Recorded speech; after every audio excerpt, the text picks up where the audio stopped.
There is no law without story. This was Rabbi Aviva Richman's refrain during the Hadar Institute's 2-day conversation about Jewish perspectives on abortion. This is how she explained why, in addition to traditional and contemporary rabbinic rulings, this conversation would include the voices of modern scholars and healthcare professionals, those who had struggled with infertility and perinatal loss, and those who had themselves faced the difficult decision to terminate a pregnancy.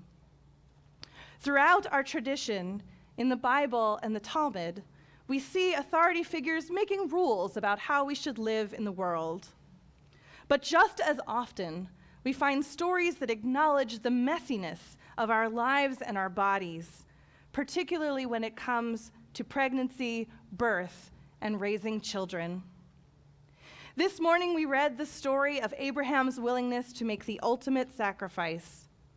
One reason this story resonates so deeply is because Isaac was a long-awaited child, his conception and birth the product of divine intervention.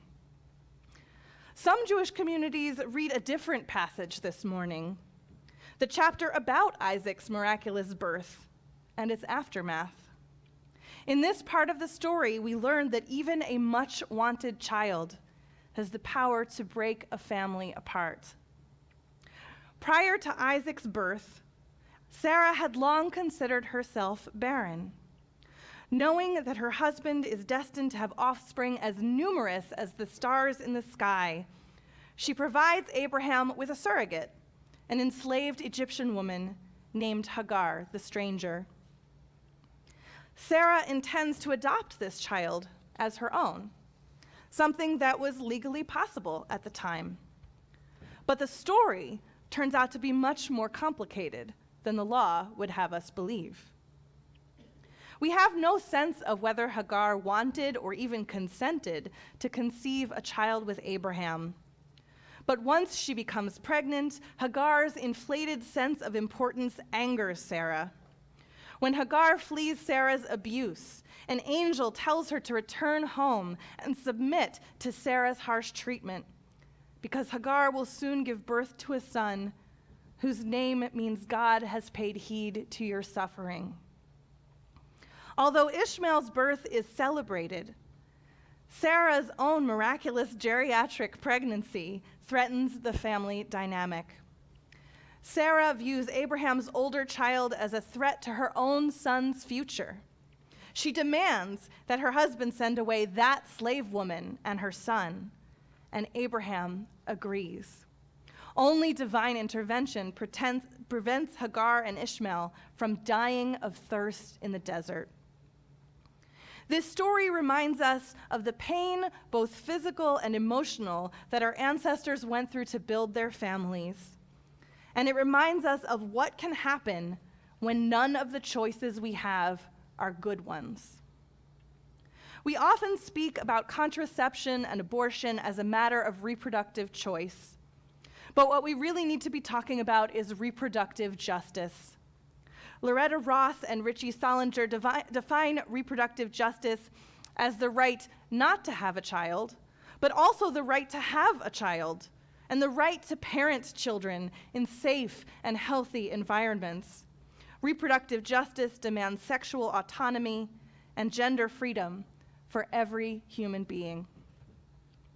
In a story rooted in reproductive justice, Sarah and Abraham might have chosen to build their family through birth, through surrogacy, or through adoption, but not without Hagar's consent. Hagar would not have been forced into surrogacy, nor would she fear for her safety at home, as many pregnant people do, even today. Both women might have been able to raise their children without fear of either child being deprived of their father's love, their family's resources, or their covenantal destiny. Hagar would not have been cast out by her son's father, fearing for her own life, and for Ishmael's, as they searched for water in the desert. Throughout the Bible, we see many instances of women who desperately want to be pregnant. But we also find plenty of women who are not thrilled by the experience. Even Isaac's wife, Rebecca, whose pregnancy comes after 20 years of praying, finds herself overwhelmed by the turmoil going on inside of her own body. She goes as far as to inquire of God, Im kain, lama ze anochi? If so, why do I exist? God tells Rebecca that she is pregnant with twins, two nations that will be constantly at odds with one another, hence their constant wrestling in utero. But the rabbis suggest that Rebecca is not only concerned with her children's futures. She wants to understand and make others understand the pain that she is enduring in this moment. Some say she went around to all the women that she knew, asking, "Did you experience pain like this?" Others say she confronted God directly, saying, "If this is what it takes to give birth once, I'd rather not be the mother of all 12 tribes." And thus this role is later shared between her daughters-in-law and their handmaids. Rabbi Chaim Paltiel even suggests that Rebecca's inquiry might have been a coded way of seeking to terminate a difficult pregnancy. No matter how we read the story, we find a woman who is seeking care, compassion, and some semblance of control over her body and her future. And care, compassion, and control can be elusive for many pregnant people, even today, especially today. This June, we watched in horror as the Supreme Court decision in Dobbs versus Jackson Women's Health overturned the landmark abortion rights cases Roe versus Wade and Planned Parenthood versus Casey. Almost immediately, total and near total abortion bans began to go in effect in states across the country, and this continues to happen. In many places, it was already incredibly difficult for low-income people, Black, Indigenous people and people of color, and other vulnerable groups to access abortion care and other essential reproductive health care. I don't have to tell you how crucial the next few elections will be for our state and our nation. It is imperative that we vote, and it is crucial that we hold our present and future lawmakers accountable for protecting abortion access in our state and in our country, regardless of party affiliation. We need to let them know that the so-called pro-life movement does not speak for us as people of faith. We believe that abortion is health care and that providing safe access to reproductive health care is consistent with our Jewish values.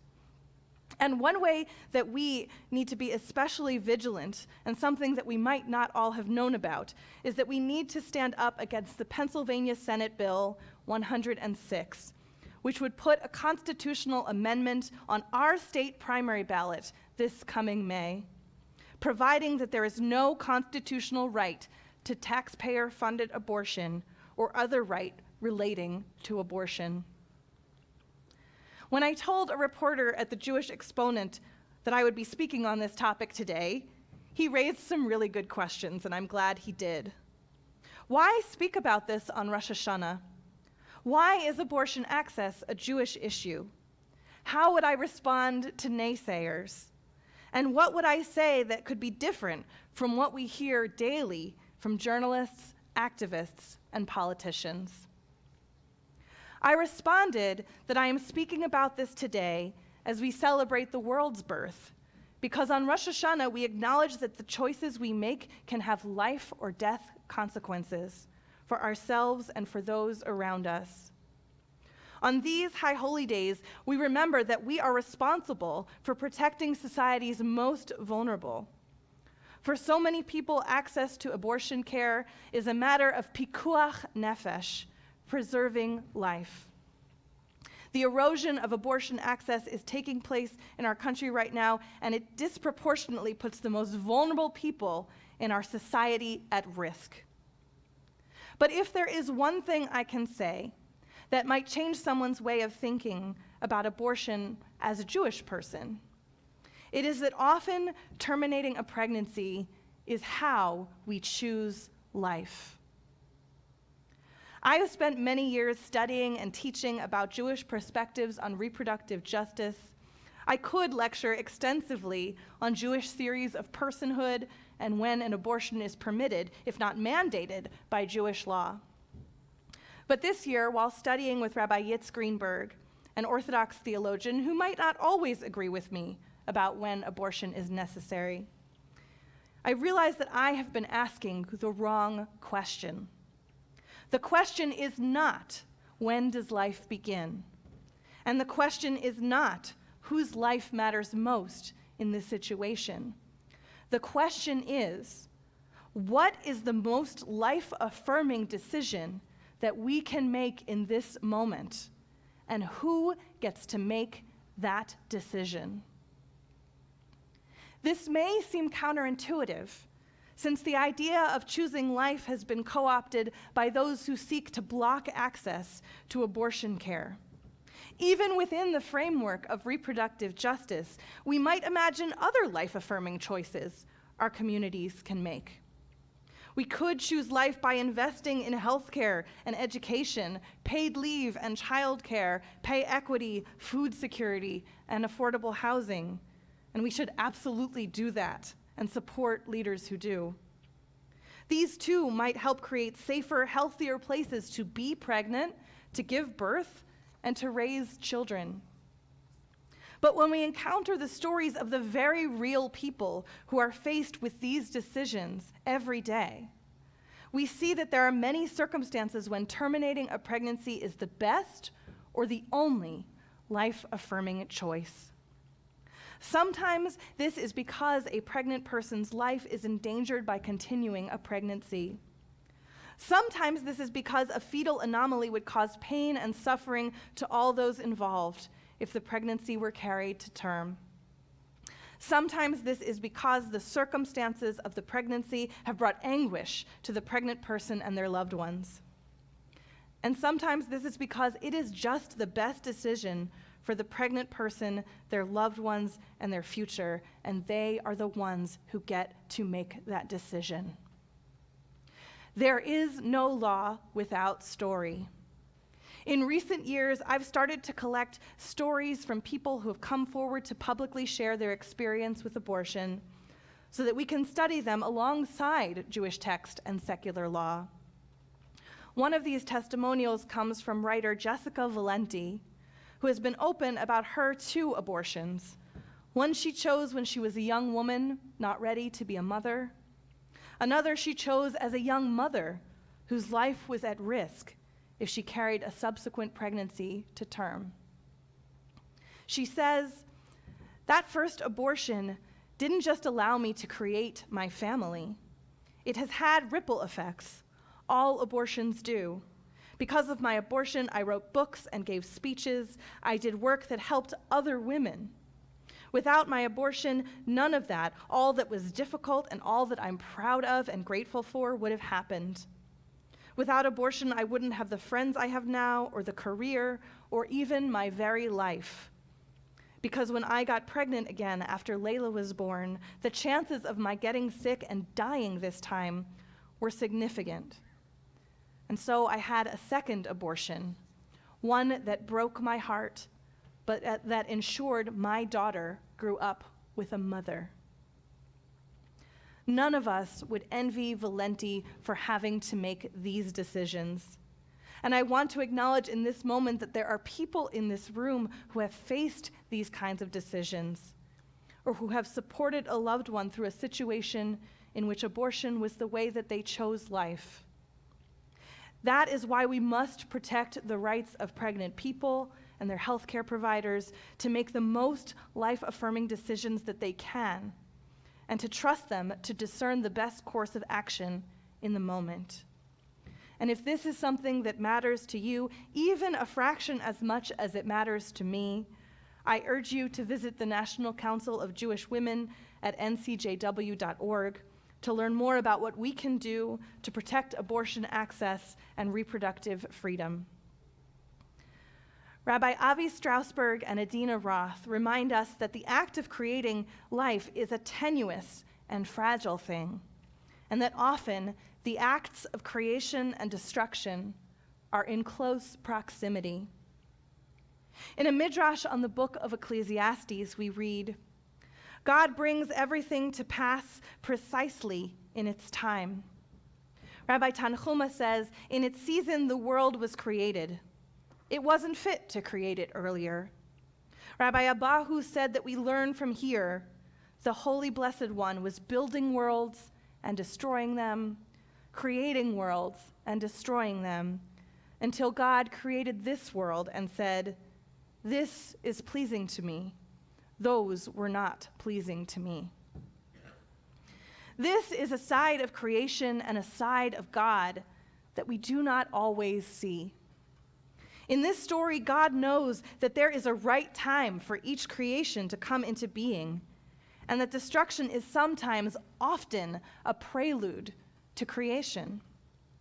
A modern midrash by Tamar Biala imagines God here as a being who mourns the capacity for destruction, even as she chooses it, and who, even as she understands that now is not the right time, feels the strain of worlds wanting to be born.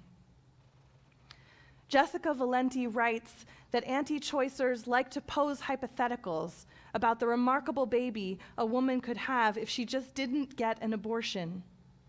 What if they cured cancer?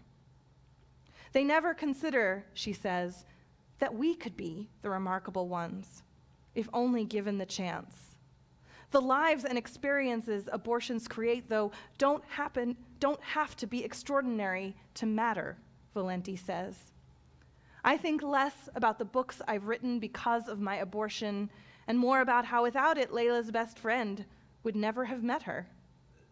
The truth is that all abortions create something, paths forward, lives lived, connections made.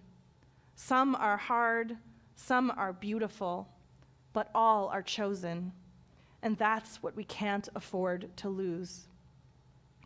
There is no law without story, and these stories, ancient and modern, remind us that we do not have the right to choose when someone else brings life into this world. We can only choose what kind of world we want to create for those who choose to be pregnant, to give birth, and to parent children, as well as for those who choose not to. But most of all, we can choose what kind of world we'll create for those whose time has come to be born. Shana Tova.